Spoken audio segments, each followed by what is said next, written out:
Tov, Boker Tov, Beshem Hashem Naseh Benasliach Lagdil Torah Ladira Betachlit Shel Yirat Shamayim. On est aujourd'hui le 12 du mois de Tishrei, le 14 du mois de octobre. Be'ezrat Hashem, on dira quelques mots sur la paracha de Hazinu. Juste un rectificatif à propos de ce que nous avons expliqué hier par rapport au Rav Ovadia de Chazon Ovadia. On a quand même revérifié qu'on ne rentre pas les poils ni les sirim, même pour servir. Selon la date du Rav Ovadia Yosef, comme on l'a entendu aussi ce matin, il a expliqué le Rav Avraham. Il dit même Bichlal, il va dans le Rav Ovadia, puisqu'il dit dans Chazon Ovadia que ce serait la fainéantise du côté des femmes. Pourquoi? Parce que d'habitude, on a l'habitude de servir des poils et des marmites dans un plat pour la guichoto la shulchan. La reine, yesh l'achmir baiser, il faut l'achmir baiser et ne pas rentrer même pour servir, en fin de compte, les marmites et les poils. C'était le premier point. Deuxième point par rapport à hier, le cours sur la vie dans la soukha. Une personne m'a écrit, une personne que j'aime beaucoup, en me disant, alors quoi, les convertis n'ont pas la même place que les juifs, et il a peut-être pas compris bien les choses. Alors je vais expliquer. C'est pas une question converti juif ou autre chose. Il faut savoir qu'un juif qui est né juif ne sera jamais lévi. Et combien même il voudra jouer de la derbouka sur le parvis du Beth Amikdash, comme le faisaient les Lévi'im, il pourra pas le faire. C'est pas son truc. Puis un Lévi sera jamais Cohen. C'est pas qu'il y a mieux ou moins bien, c'est qu'un Cohen, c'est un Cohen, qu'on le veuille ou pas. Un Lévi, c'est un Lévi, pourtant c'est tous des juifs au même niveau. Et un converti, c'est un converti. Ça veut dire que quand on remplit une ketouba, d'accord, et que la personne s'est convertie et qu'elle s'appelle David, par exemple, on met pas David, fils de son père, on met David, fils de Avraham Avinu. Alors qu'est-ce qu'il va dire le mec? Il va dire, alors quoi, parce que je suis converti, tu me dis que je suis fils d'Avraham Avinu? Bah oui. Bah oui, je sais pas si t'es au courant, oui. Par exemple, encore un autre exemple, pour finir avec ça. Imaginons que, d'ailleurs je voulais dédier ce jour pour la réfoua shlema de tous les malades d'Israël, au Bichlalam pour Nicole Fortuné Bat Shimon Simcha, les Haïm Tovim, ou Shalom, la Tzacha de Yohan Lalou, et de bien d'autres, Baruch Hashem, que Dieu les bénisse pour tout ce qu'ils font. Par la page d'Her, Bezrat Hashem, Kolam Israël, Denis Ilouz, et non son nom, je voudrais juste continuer. Il y avait 12 portes quand on rentrait au Beth Amikdash, plus une. Donc ça faisait combien? 13. Pourquoi il y avait 12 portes? Donc tu vois bien que chaque tribu rentrait par sa porte. La tribu de Réhouven rentrait par sa porte. La tribu de Shimon rentrait par sa porte. La tribu de rentrait par sa porte. Mais il y avait encore une porte. Pour qui? Les guérim. Les convertis rentraient pas par la porte des autres. Pourquoi? Ils appartiennent pas à une tribu. Donc c'est une personne qui a posé une question hier. En tout cas, je sais pas que c'était une question, mais qui était curieux en disant, mais alors quoi? Alors, si on n'a pas le même Olam Haba, tout comme on n'a pas la même porte pour entrer au Beth Amikdash devant Dieu, ni Yehuda rentrer dans la même porte que Zvouloun, de la même façon, les guérim, eux, n'appartenant pas à une tribu, puisqu'ils se sont convertis. Donc ils peuvent pas appartenir à une tribu. Le mec, il peut pas dire, je suis de la tribu de Zvouloun. Aval de l'autre côté, il avait sa porte de guérim. Il rentrait par la porte des convertis. Les mâts d'Avardomé, comme je l'ai écrit hier, je sais à quoi ça ressemble. C'est comme deux personnes qui ont acheté un appartement magnifique, c'est exactement le même. Seulement, il y en a un qui est au 6e étage, l'autre, il est au 5e étage. C'est toute la différence. Chaque chose se situe à sa place. Tout comme les non-juifs, qui feront Torah Mitzvot, ont un monde futur, mais c'est pas le même futur que l'autre. C'est tout. C'est un autre étage, c'est autre chose. Ça veut pas dire que c'est moins bien ou plus. Ça, il n'y a que Dieu qui sait ce qui est bien ou pas bien. Ah bah, ça veut dire simplement que chaque chose est à sa place.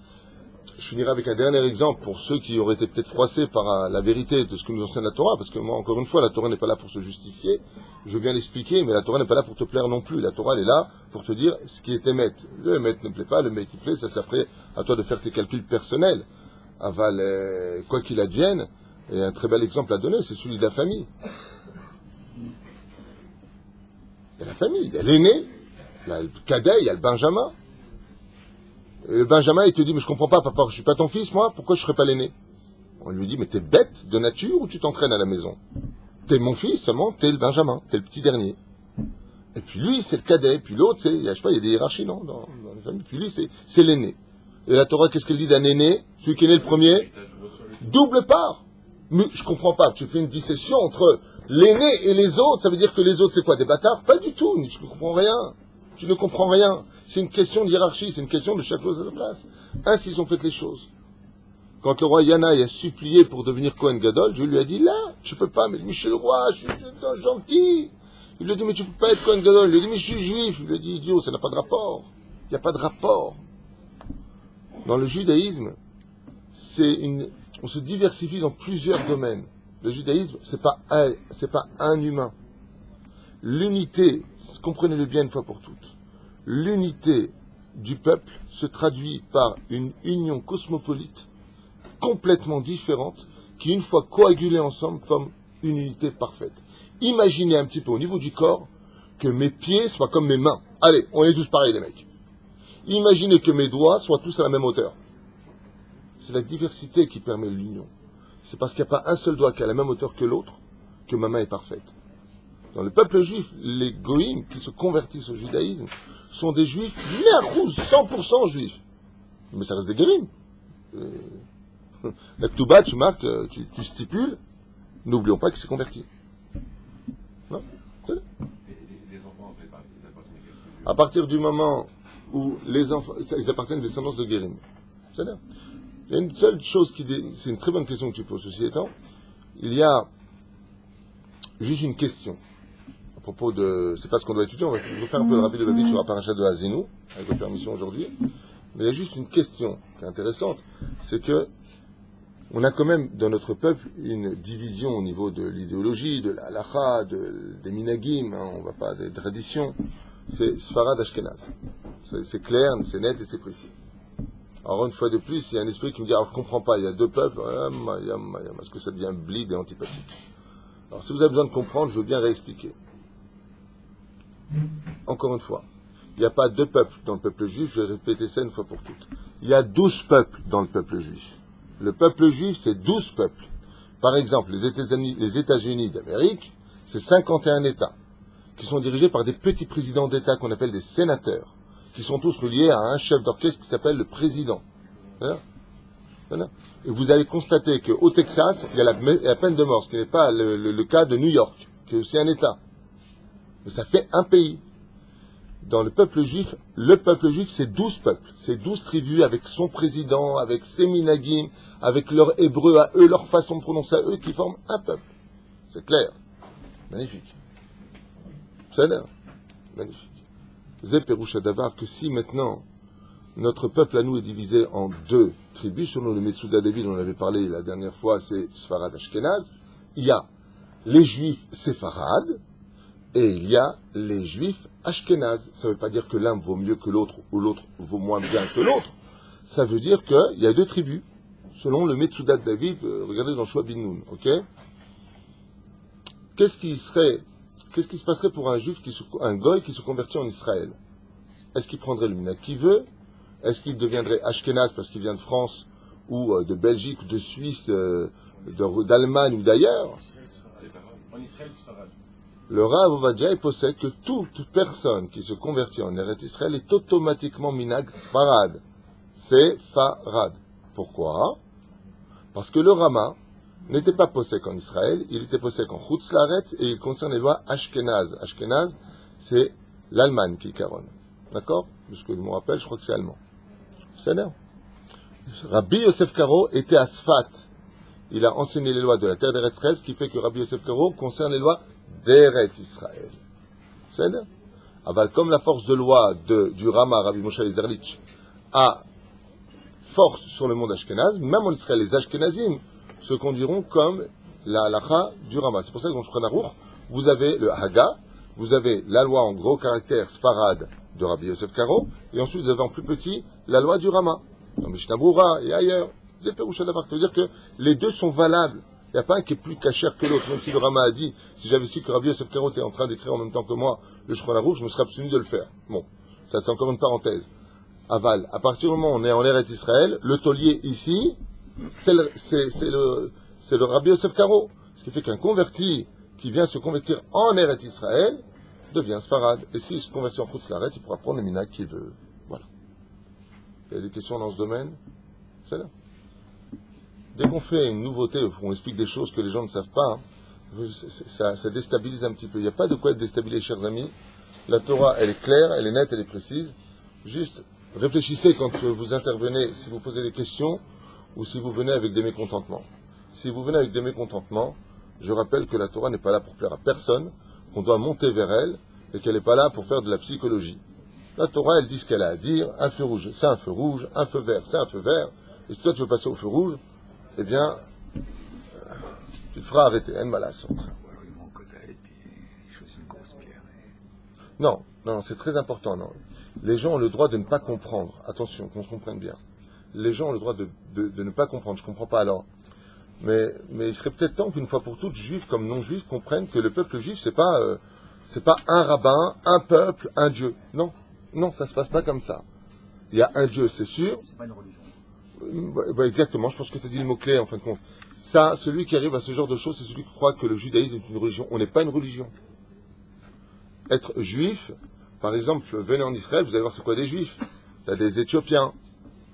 Et les Éthiopiens, ils n'ont pas les mêmes minagim que nous. Et puis tu as, même dans le monde ashkénaze, c'est complètement différent. Tu as les témanim. Et puis tu as les plats des fêtes, c'est pas les mêmes. La culture, les habits sont pas les mêmes. Vous savez, je vous invite très volontiers à une très très bonne adresse. Celui qui veut passer un jour une bonne journée en Israël, constructive, c'est vraiment après avoir étudié la Torah et parti au kotel et après avoir son rave et ainsi de suite, allez au musée de la diaspora à Tel Aviv. Il y a un musée là-bas. Vous allez comprendre en sortant de là-bas, qu'est-ce que c'est le peuple juif. C'est magnifique. Le musée là-bas va vous traduire de couloir en couloir les juifs de Tunis, avec comment ils s'habillaient, quelle était leur nourriture, leur culture, leur rabbanim, un truc de fou. Tu passes de l'autre côté, tu retombes sur les juifs de Bagdad. Alors rien à voir avec des toques qui montent comme ça, comme des vizirs, des noms. Le Rav Abdallah, il s'appelait. Ken, c'est pas une blague. Ken, Abdallah Somer, c'était le Rav du Ben Ishraï. Et tu le vois assis comme ça, tu vois. C'est notre culture, tu vois le monde ashkénaze, ça n'a rien à voir. Et tu passes d'un pays ashkénaze à un autre pays ashkénaze, ça n'a rien à voir non plus. Nous, on mange quoi? Le poisson hlemi, qu'est-ce qu'ils mangent eux? Le poisson, celui qui s'est pris un mur, là, la carte. Gefilte fish, c'est-à-dire avec la rondelle de carotte. C'est des cultures différentes. Être juif, c'est appartenir à plusieurs branches qui sont reliées à un seul tronc. Alors c'est vrai qu'on a un seul Dieu, Baruch Hashem. On a plein de rabbanim, il n'y en a pas un qui pense comme l'autre, et c'est cette force extraordinaire d'être diversifié qui crée une union incompréhensible. Dans les religions, par exemple l'islam, il faut penser pareil. Il y a une guerre entre les sunnites et les chiites en ce moment, il faut penser pareil. On est une religion. Le christianisme, il y a eu un massacre terrible, je ne sais pas si vous vous rappelez de cette histoire, entre les franciscains et la papauté. Pourtant, ils étaient complètement d'accord à la base. Seulement, les franciscains prétendaient qu'il faut être un chrétien très pauvre parce que leur Dieu à eux, Kiviachol, c'était un homme pauvre, tandis que la papauté s'en mettait plein les poches, et elle disait, mais non, on peut tout à fait être riche. C'est un choix dans la vie de l'homme. Eh bien, les franciscains se sont fait massacrer par les chrétiens. Il y a une guerre, je ne me rappelle plus, en Irlande, entre les protestants et les chrétiens aussi, les catholiques. Donc, dans le judaïsme, il n'y a pas de guerre, parce que toi, tu as une autre tradition que moi je vais rentrer en guerre contre toi. Comme dit le Shulchan Aruch, le Rav Vadia, il dit, les Ashkenazim, Noagim, de ne pas manger pendant Pessah ça et ça et ça, c'est leur minag. Mais ça ne veut pas dire qu'il ne fera pas partie du minyan, et ça ne veut pas dire qu'il n'est pas juif. Ça veut dire qu'il est différent de moi, et c'est ça justement l'union du peuple juif. Comprenez-le bien, on est un peuple de vie, on n'est pas, comme l'a dit M. Fitoussi, une religion. Si tu vis le peuple juif comme une religion, alors effectivement, ce serait raciste que ton fils n'épouse pas une Goya. Quoi, elle est chrétienne, il est juif, on a tous un même Dieu quelque part, alors pourquoi ne pas se marier ensemble? Ça, c'est si tu vis ça comme une religion. Si idéologiquement parlant, tu vis notre Torah comme une religion, alors pourquoi deux religions ne se mettraient pas ensemble? Après tout, pourquoi pas? Si Chas V'Shalom, on pensait comme ça. Si Chas V'Shalom, on pensait comme ça. Mais si c'était on vit notre Torah de vie comme étant une race, nous sommes une race, c'est-à-dire un peuple qui avons un mode de vie. La Torah, c'est notre vie qui aime chayenu, l'orech yamenu. Alors la vie se divise exactement tout comme le cœur. On a un corps humain, et à l'intérieur, il y a un cœur, il y a un foie, il y a deux reins, il y a pas un qui ressemble à l'autre, il n'y en a pas qui a la même fonction que l'autre, mais ensemble, ils forment la vie. Ça, c'est la Torah. Voilà. C'est peut-être pas dans le corps, mais il y a cette notion, je ne comprends pas très bien. C'est quoi une religion? Une religion, c'est une philosophie idéologique, spirituelle, mise en application. Ça veut dire adhérer. Adam pose la question, il dit c'est quoi une religion? C'est tout simplement adhérer à une espèce d'idéologie, mais dans les religions exactement. Et c'est ce que tu peux constater. dans toutes les religions, y compris les bouddhistes. Quand ils n'étaient pas d'accord, par exemple les Shaolin contre la Chine, il y a une guerre terrible qui a eu lieu, ils n'étaient pas d'accord dans leur façon de servir Bouddha, c'est la guerre. Parce que la religion doit être unique. C'est-à-dire, il y a une seule opinion. Dans la Torah, c'est tout le contraire. Tu vas voir Hillel, il te dira jamais la même chose que Shammai. La Torah, c'est un cœur qui bat, c'est boum, boum, boum, boum. Tu Il y avait comprends? quand même des guerres, mais c'est psychologique. Il n'y a jamais eu de guerre entre nous, Chaz Shalom, mais il y avait des conflits qui étaient faits les Shem Shammai. C'est dans ce point-là qu'on peut pas dire qu'on peut pas associer au judaïsme le mot religion. C'est pour cette époque-là. Hormis le fait que nous, on a été témoins, que ils ont à chaque fois... Ça se traduit que date, mon cher Israël me dit, mais c'est que date? Date, ça veut dire religion. Mais en réalité, le mot date dont on fait allusion, c'est-à-dire les lois de Moshe. On parle de la loi de Moshe. On ne dit pas la religion juive. On l'utilise parce que c'est une façon de s'exprimer clairement vis-à-vis des gens. Vous êtes de confession israélite. Aval Kikaron, il faut savoir que être juif, ce n'est pas une religion. Et pourquoi? Parce que être religieux dans le judaïsme, ça ne se dit pas réellement. Celui qui comprend la Torah, celui vraiment qui a un bon niveau de Torah, on ne dit pas être dati ou pas dati. Le Rav Kook avait l'habitude de dire, par exemple, comment pourrions-nous dire d'un homme qui vit en Israël qu'il n'est pas religieux? Arrête, le fait de vivre en Israël équivaut aux 613 mitzvot de la Torah. Donc ça veut dire que le mec il est déjà orthodoxe rien que parce qu'il vit en Israël. Mais si on était une religion, alors il dit, ah, tu n'es pas religieux. La reine, je vais te poser une question. Vous allez comprendre. Si je te dis Adam, je te parle d'un juif qui respecte énormément ses parents, est-ce qu'il est religieux ou pas pour toi? Non, c'est une mitzvah. Ça répond pas à la question que moi je t'ai posée. Non, il n'est pas religieux. Non, il respecte une mitzvah, mais c'est pas parce que tu fais Kivud Avaim, les goïms sont un modèle concernant Kivud Avaim. Moi, je ne parle pas des goïms. Je te parle d'une question. Oui. Est-ce que je suis religieux parce que je respecte mes parents? Oui. Enfin, bon, je vais te changer la question, ça te bloque, toi. Alors, je vais poser une question à une autre personne, pourtant c'est très simple. Avec Assis. ouais. Un homme met le talit, est-ce qu'il est religieux? La vraie réponse, c'est que c'est impossible de relier le mot religion à acte pratiquant. Pourquoi? Parce qu'à partir du moment où je respecte le respect des parents, qui équivaut à toutes les mitzvot de la Torah, qui rajoute de la vie, d'accord? Alors, ça veut dire que le mec, il fait pas Shabbat, mais il respecte ses parents. Alors, si je devais traduire en disant, ah, il est très religieux pour le respect des parents, mais il est très chiloni pour le Shabbat. C'est impossible. C'est pour ça que la Torah ne peut pas être appelée une religion. C'est où tu es religieux ou tu ne l'es pas. Tu comprends ce que je veux te dire? En français, on a retraduit le mot par le mot pratiquant. Ça veut dire qu'est-ce que tu pratiques dans les 613 mitzvot de la Torah. Et il y a des gens qui sont religieux qui vont te dire, doucement, doucement, moi je fais ça, je fais pas encore ça. Alors qu'est-ce qu'on va lui dire? On va lui dire, t'as un relis, demain tu seras Dieu. On peut pas. Mais on aurait dit, mais sorti, chiloni. Mais c'est valable pour toutes les autres religions, ça. Regardez, je prenais juste par exemple la Rosh Hashanah pour que vous compreniez bien, assimiler une dernière fois. Écoutez bien. Un homme qui a autant de péchés que de mitzvot, comment on appelle ça dans la Torah? Un Benoni. C'est un Benoni, c'est un moyen. C'est un religieux. Un religieux, tu le finis pas le jeu. Vous voyez ce que je veux vous dire? C'est dans ce sens, Adam, on n'est pas une religion. Ça veut dire que si tu dis que tu es de religion un tel, et que tu ne fais pas les mitzvot, alors en termes de quelle religion tu es? Par exemple, tu prends un musulman qui fera pas ses 5 prières, qui fera pas le ramadan chez lui et tout ça, pour le monde musulman, exactement, il le dit, c'est pas un en français. Bon. C'est un renégat, c'est ce que tu veux. C'est pas possible que. Tu comprends ce que je veux dire? C'est un laïc, c'est ce que tu veux. Enfin, dans la Torah, non. Dans la Torah, on nous dit que même celui qui n'est pas du tout religieux, il est rempli de mitzvot comme une grenade est remplie de grains. D'accord, donc il n'y a pas la notion de tout ou rien dans la Torah. Exactement. Le mot religion, c'est pour ça que la chrétienté a converti de force et de mise en pratique, tu devais avoir ça et ça et ça. C'est pour ça que dans l'islam, si la femme elle n'a pas le coup, elle n'est pas couverte complètement, elle est le truc. C'est-à-dire, il n'y a pas de demi-mesure. Tandis que dans la Torah, comme nous ne sommes pas une religion, la demi-mesure, le quart de mesure, les 1% et les 100% existent. Parce que pratiquer la vie, c'est comme tu dirais, je respire bien, je respire moins bien, mais je respire quand même. Un juif, quoi qu'il fasse, ça m'appelle ce qu'avait raconté une fois le Rav Uri Cherki, que Dieu le bénisse, à qui on souhaite une grande fête de Sukkot. Le Rav Uri Cherki avait dit un jour, alors qu'il a rencontré un religieux, j'emploie le mot exprès, qui sortait d'un camp militaire et qui avait mis une paire de tefilines à 10 soldats comme ça. Il y a 10 soldats, on met tefilines. Alors quand le Rav Uri Cherki est rentré dans la base, il a dit, Maintenant, il y a d'Akdoucha, j'aurais mis les tefilines.